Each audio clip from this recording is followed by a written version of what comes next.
When will you learn to stop bursting in here when I'm busy? Paris is the comic relief in this one, isn't he?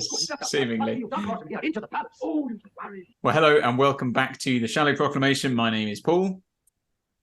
Come on, Thomas. Come on. I mean, I think you're doing it deliberately now. Just doing it deliberately. And he's Thomas. So he's eating his biscuit. Is it rich tea? What have you got there? Having a rich tea. Thomas is having a rich tea. He's having a moment. I have a friend called Mr. Richard T. No, you don't. This is exactly... You made a joke like this a while ago. I can't remember who it was. But anyway, we are... I was going to say in the middle of... We're not quite in the middle of. We've watched one episode of The Myth Makers, the reconstruction, loose cannon one. We're about to watch episode 2. We really enjoyed the first one.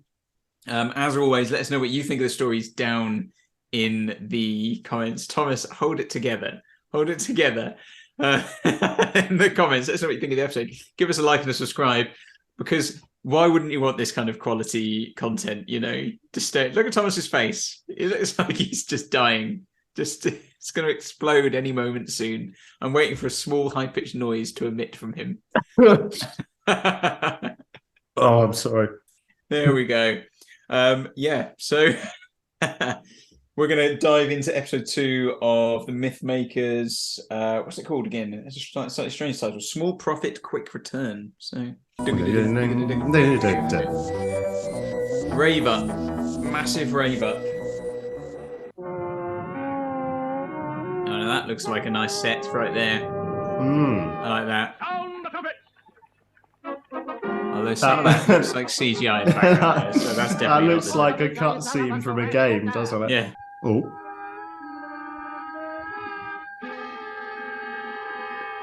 And what, may I ask, do you propose to do with this seeming shrine? Well, I had rather thought. So I don't know if there's a couple of scenes that are apparently in these reconstructions where, when these were made, later on they discovered that some of the scenes were actually supposed to be from later episodes. Right. I don't know whether that shot there of Vicki was supposed to be one of them. What are you two getting? She looks familiar to me. Is she? 2 days to think of something. Well, here's a bit of info, Tom. Oh, yeah. What happens if we fail? She plays the voice of Granny Pig on Peppa Pig. I shall have been pushed. Wow, that's quite a big claim to fame, actually. But that's not where I recognise her from, because obviously Indeed, I should be. she doesn't look like that. Very angry. Do you know what would have made these really funny, these recons, as if they just made the lower jaw move up and down when they're talking? If you accept this gift, I pray you, for we are merely mortal and need your guidance.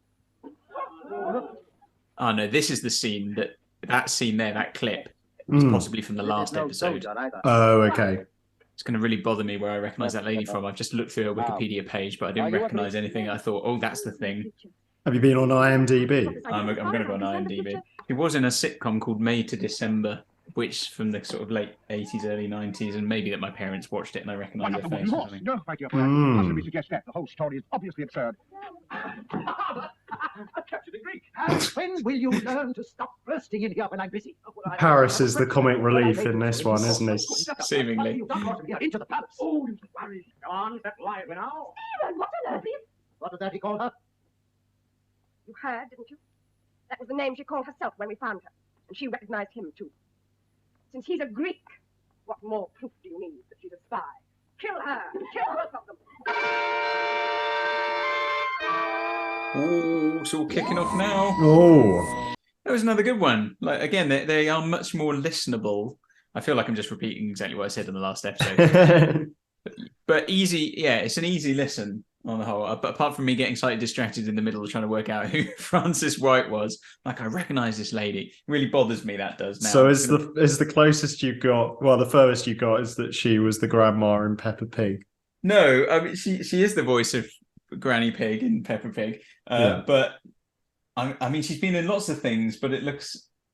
I mean, I just can't figure that I would have seen her in some of these things. Like the long-standing role she's had was a main role in this kind of sitcom May to December in 89 to 94. And I think, oh, well, you know, maybe I was a kid and my parents watched it and I caught it and I recognize her from that. Yeah. Apparently she was also in Doctors, the daytime TV program from for 9 years. But I don't really ever remember watching Doctors. I don't spend a lot of time watching daytime TV, and I think I wouldn't. I can't think where I would have seen her. So that's one of those annoying things that's going to bother me. Says here she really enjoyed being in Pepper, but she did find it a bit of a grind. Dude. So she decided to shake things up a bit. Oh man. Oh dear. The other good thing, so it is listenable, this one. It feels like more of it is being led by the dialogue than the other recons, the other episodes we've watched that have been reconstructed. But the other nice thing about watching the images and getting the little text at the bottom is that we get the kind of stage directions. Because I think if you were just listening, it wouldn't be clear for when people aren't speaking. It wouldn't be clear who's moving over to what side of the room. And you wouldn't really have a sense of spatially what's going on. Because obviously it is designed to be watched. It's not an audio play. So there are some sort of moments where there's silence and you hear a bit of clattering or something if someone's picking something up. So it is useful to have that bit of text, isn't it, that says Vicki walks across the room.